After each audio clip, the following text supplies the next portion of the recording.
Hey there, do you want to share an NGL link on your Facebook story so people can send you anonymous messages? Then here is the only way to do it.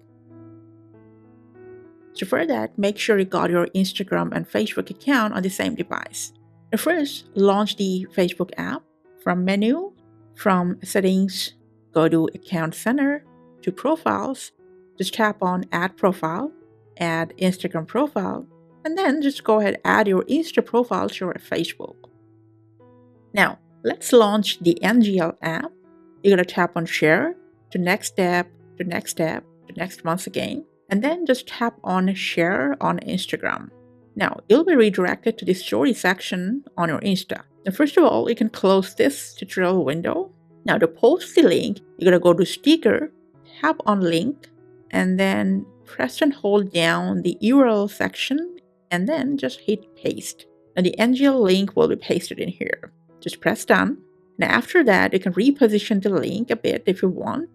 But to post it on Facebook, first of all, you cannot choose the Close Friends option. You're going to just carefully press and hold down your story option and then select your Facebook story from here. It might take a while to apply it if you're doing it for the first time. And when it's selected, just hit Share. And that's it. If you go to your Facebook and check your story, you will see the link is added in here as well. That's it. Thanks for watching.